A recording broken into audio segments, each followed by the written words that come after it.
Hello everyone and welcome to Adda 24/7। मैं हूं आपका दोस्त आशीष गर्ग और आखिरी दिन बचा है बस आज। कल आपका स्लैट का एग्जाम है, तो इस आखिरी दिन को कैसे यूटिलाइज करें और अब क्या क्या वो चीज़ें हैं जो आपको पढ़नी चाहिए स्लैट के लिए, वो बताने आया हूँ। क्विकली इस वीडियो को शॉर्ट एंड क्रिस्प रखेंगे और जल्दी जल्दी मैं आपको बता के आपका हेल्प करने की कोशिश करूंगा कि लास्ट आज के दिन में आप क्या क्या कर सकते हैं। आपको पता है सिम्बायोसिस का पेपर दो बारी होने वाला है, एक 6 तारीख को है और एक 14 तारीख को है, तो दोनों के लिए ये स्ट्रैटेजी आपके लिए काम कर जाएगी। अगर आपका 6 तारीख को पेपर है तो आप लास्ट के दिन में क्या कर सकते हैं, और 14 तारीख को अगर आपका पेपर है तो अगले पूरे हफ्ते में आप क्या कर सकते हैं वो देख लेते हैं। तो पहले देखते हैं हम आपका टेस्ट स्ट्रक्चर क्या है। टेस्ट स्ट्रक्चर में अगर आप देखें तो आपका 6 तारीख को और 14 तारीख को पेपर है, 1 घंटे का पेपर होगा। इसमें आपके पास लॉजिकल रीजनिंग के 12 क्वेश्चन आएंगे, लीगल रीजनिंग के 12 क्वेश्चन, एनालिटिकल रीजनिंग के 12 क्वेश्चन, रीडिंग कॉम्प्रिहेंशन के 12 क्वेश्चन और जनरल नॉलेज के 12 क्वेश्चन। तो सिम्बायोसिस ने अपना जो ये टेस्ट पैटर्न है बहुत ही एक सॉर्टेड सा और सिंपल सा रखा है। 1 घंटे के पेपर में आपको 60 क्वेश्चन मिलेंगे और वो 60 क्वेश्चंस आपको सॉल्व करने हैं। दूसरी कमाल की बात इसमें यहाँ पर जो लिखी जाती है वो है that the duration of the test is 60 minutes and also that इसके अंदर आपके अलग अलग एग्जाम दे रखे होते हैं। दूसरा इन्होंने जो इंपॉर्टेंट चीज बताई है, there is no negative marking for wrong answers. तो आप अपने सारे के सारे क्वेश्चन तो अटेम्प्ट कर सकते हैं, लेकिन पूरा टाइम यूटिलाइज करके देखिए, आखिरी में जो क्वेश्चन बचा है उसमें अगर आपको तुक्का मारना है तो आप मार सकते हैं। तो अगर मैं आपसे पेपर की बात करूं तो एक एक करके अगर हम चलते हैं तो यहां पे पहले हम ले लेते हैं लीगल रीजनिंग। तो अगर आप लीगल रीजनिंग देखते हैं तो लीगल रीजनिंग में ज्यादातर क्वेश्चन, मतलब ज्यादातर 12 ही क्वेश्चन है। तो out of these 12 questions I can see that around 5 to 6 questions आपके आते हैं प्रिंसिपल पे नहीं, लेकिन वो फैक्ट्स देखते हैं, फैक्ट के ऊपर आपको डायरेक्ट क्वेश्चन पूछा जाता है, वो आप क्वेश्चन यहां से कर सकते हैं। लीगल रीजनिंग के अगर आपको करना है, ज्यादा अच्छी से तैयारी करनी है, तो 2008 से लेके 2000 आई थिंक 13 तक का, ठीक है, इसमें आपके जो क्लैट के प्रीवियस ईयर क्वेश्चंस हैं, या एलेट के भी कहूंगा मैं, वो आप एक बारी ब्रश अप मार के देख लो ऊपर से, क्योंकि ज्यादातर क्वेश्चंस हमने देखा है कि उसके पैटर्न पे ही आते हैं जैसे क्लैट में पहले आया करते थे। तो लीगल में अगर आप ध्यान से देखेंगे तो आपको इजी क्वेश्चंस मिल जाएंगे, आपको क्वेश्चंस मिल जाएंगे जो आपको डायरेक्ट क्वेश्चंस है, ऐसे नहीं पूछे जाते जिसमें आपको प्रिंसिपल सैक जजमेंट्स वाले हैं, आपको सीधा फैक्ट दे रखा होता है, आपको उसके ऊपर डायरेक्टली एक क्वेश्चन आपसे पूछ लिया जाता है। तो 12 क्वेश्चन आपके यहां से आएंगे। उसके बाद नेक्स्ट अगर हम चलते हैं मैथ पे, जो कि इसमें लॉजिकल के सेक्शन में आपके पास दो तरीके की आती है, एक आता है लॉजिकल और एक आता है एनालिटिकल। तो इसमें आपको ध्यान देना है कि लॉजिकल और एनालिटिकल अगर आपने नहीं किया है तो टॉपिक लाइक ब्लड रिलेशंस, इनसे बहुत ज्यादा प्यार है सिम्बायोसिस वालों को। सिलॉजिज्म्स, इससे बहुत ज्यादा क्वेश्चंस आते हैं आपके। सीरीज, कोडिंग डिकोडिंग, ठीक है, इससे बहुत सारे क्वेश्चंस आपको देखने को मिल जाएंगे। परसेंटेज, ठीक है ना, अलजेब्रा, नंबर सिस्टम, ये वो टॉपिक्स हैं जिसको आपको थोड़ा सा ज्यादा तवज्जो देनी चाहिए, और इसको अगर आप इतना ध्यान से करेंगे तो आई थिंक यहाँ लॉजिकल रीजनिंग के भी जो पोर्शंस हैं वो बहुत अच्छे आपके पास यहाँ पर आ जाते हैं। पजल्स के क्वेश्चंस ये काफी पसंद करते हैं देना जो आप इसमें से करते हैं। तो ऐसा अगर आप इन टॉपिक्स के ऊपर थोड़ा सा ज्यादा ध्यान दें, लास्ट के मोमेंट पे अगर आपने कोई नोट्स बना रखे हैं उनको फॉलो करके चलेंगे, तो I am sure that this will play as a game changer for you in this particular logical reasoning का सेक्शन।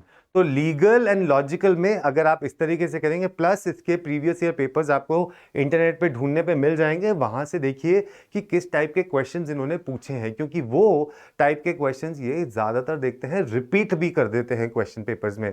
ऐसा नहीं है कि कई बार ये जो क्वेश्चन कहते हैं, जैसे अगला अगर मैं आपसे कहूं करंट अफेयर्स के लिए, ठीक है, तो करंट अफेयर्स में आपके पास जो इनके पास फेवरेट टॉपिक्स हैं is international events. International events इसके ऊपर बहुत क्वेश्चन पूछे जाते हैं। स्पोर्ट्स, ठीक है, इसके ऊपर बहुत क्वेश्चन पूछते हैं। ये पर्सनालिटीज, ठीक है, डिफरेंट पर्सनालिटीज जो है उसके ऊपर, ये इनका फेवरेट टॉपिक है, फेवरेट पर्सनालिटीज का। दूसरा हेडक्वार्टर्स, ठीक है, यूएन के डिफरेंट ऑर्गेनाइजेशन के हेडक्वार्टर्स। फिर अवार्ड्स एंड रिकग्निशंस अगर कोई मिले हैं तो उसके ऊपर बहुत ज़्यादा क्वेश्चंस आते हैं आपके पास बुक्स एंड ऑथर्स, इसके क्वेश्चंस बहुत ज़्यादा ये पूछ लेते हैं, काफ़ी रिपीट होते हैं।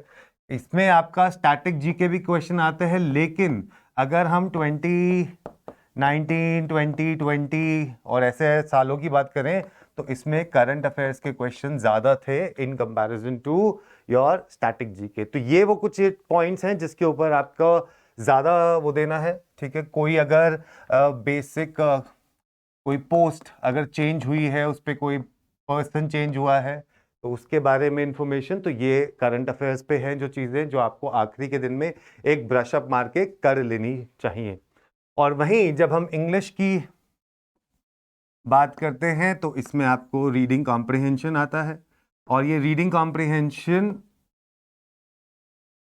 Is, I would say, moderate level का आता है, ना ज़्यादा इजी ना ज़्यादा डिफिकल्ट, मॉडरेट लेवल का आता है। क्वेश्चंस लाइक सेंट्रल थीम से पूछ लेंगे, वो कैब आपसे इसमें पूछ ली जाती है, कुछ कभी एक क्रिटिकल रीजनिंग भी इसमें डाल देते हैं। तो बेसिकली अगर हम ब्रॉडली देखें तो सिम्बायोसिस का जो स्लैट का पेपर है is a combination of CLAT और क्रच जगह पे ये एलिट का एक हम कॉम्बिनेशन इसको बोल सकते हैं। तो अगर आप इसकी प्रिपरेशन इस हिसाब से करते हैं तो आपका आई थिंक पेपर अच्छा जाएगा। 60 क्वेश्चन में आपको आउट ऑफ 60 अगर हम बात करें, अगर आपने कुछ 50 से 52 क्वेश्चंस अटेम्प्ट करे हैं with accuracy, good accuracy, so you can target that 45 to say 50 should be for Simbi Pune, right? This is an anticipation for 2023 I am making. Then similar अगर आप देखेंगे तो ज़्यादा फर्क नहीं होता, but 42 to say 46 would be for Simbi Noida, and then इसके नीचे जितना भी होगा फ्रॉम से 40 टू 44 में आपको बाकी रेस्ट कैंपस का आपको मिल जाएगा। मतलब अगर आपका ये स्कोर है तो we can think of getting a call for the next part, that is your interviews process. मतलब एंट्रेंस के बाद की जो प्रोसेस है उसके लिए आपको यहाँ से कॉल आ जानी चाहिए अगर आपका ये। तो this is the attempt that we can think of. Again आप सोचोगे कि सर ये अटेम्प्ट क्यों बता रहे हैं, क्योंकि नेगेटिव मार्किंग तो है नहीं तो सारे अटेम्प्ट कर देने चाहिए। आप कर सकते हैं, लेकिन ये वो अटेम्प्ट है जिसपे आप लाइक थॉट प्रोसेस के साथ आपने मार्क करे हैं। तुक्के वाले मैं इसमें काउंट नहीं कर रहा हूँ, तुक्के तो आप सारे मार दीजिए तो कोई प्रॉब्लम नहीं है। लेकिन यहाँ पर what I am trying to say is this. So अभी के लिए अगर आप लास्ट दिन इस तरीके से यूटिलाइज करते हैं, आप लास्ट दिन कोशिश करते हैं कि आप उस पर फोकस करें, आप क्या कहते हैं, मेजरली फोकस मारें ऑन द PYQs, आप क्वेश्चंस पे ध्यान दें, तो I think this will be a good paper and you will be happy with your attempt post the paper. तो ज़रूर मुझे जब पेपर हो जाए तो इसी वीडियो के नीचे कमेंट करके बताना कि क्या क्या चीज़ है, आपका कैसा गया पेपर, क्या इनमें से आपको कुछ चीज़ आई, क्या आपको किस तरीके के क्वेश्चंस आए, ठीक है, वो आप ज़रूर बताइएगा हमारे को कमेंट करके। And all the very best for your SLAT exam. Alright, take care, bye bye.